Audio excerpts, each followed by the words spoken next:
बहुत सारे divine families ये सोचती हैं कि बहुत सारे डिवाइन फैमिलीज का यूनियन जल्दी हो जाता है एंड हमारा रीयूनियन क्यों नहीं हो रहा है, हम भी वही ना वर्क कर रहे हैं तो हमारा क्यों नहीं हो रहा है। दोस्तों देखिए, सबसे पहला तो ये रीज़न है कि सबके कर्मास अलग अलग है, सबकी जर्नी अलग अलग है।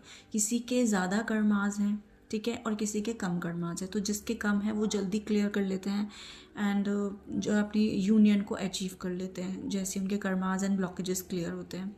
और जिसके ज़्यादा कर्मास है जर्नी पे, वहाँ उनको थोड़ा टाइम लगता है उनके कर्मास क्लियर होने में, है ना। तो फिर उसके बाद उनका रीयूनियन होता है। तो दोस्तों एक तो ये डिफरेंस है, ब्लॉकेजेस का डिफरेंस है। किसी के बहुत ज़्यादा ब्लॉकेजेस होते हैं या उन्हें टाइम लगता है लॉजिकल माइंड से निकलने में, माइंड से निकलने में, है ना, इसलिए उनको इस चीज़ में टाइम लगता है। और किसी कोई बहुत जल्दी अच्छे से इनर वर्क करके, डेडिकेटली इनर वर्क करके उस चीज़ को सोल एनर्जी में कन्वर्ट हो जाता है और अपने कर्मास भी उनके काम होते हैं एंड देन उनका रीयूनियन हो जाता है, ठीक है, एक डिवाइन टाइमिंग पे। तो ये रीज़न भी है जिसका रीयूनियन लेट होता है और रीयूनियन जल्दी होता है।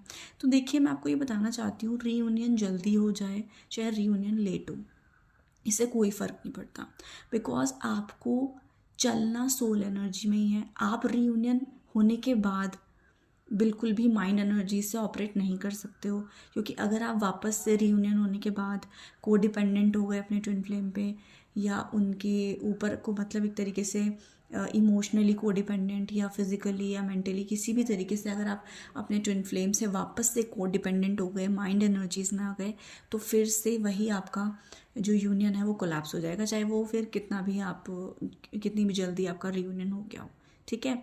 तो इससे कोई फ़र्क नहीं पड़ता कि आपका जल्दी रीयूनियन हो रहा है या देर से। जिनका देर से हो रहा है वो बिल्कुल भी टेंशन ना लें, क्योंकि इस जर्नी में आपको सोल एनर्जी को ही प्रैक्टिस करना है, ठीक है।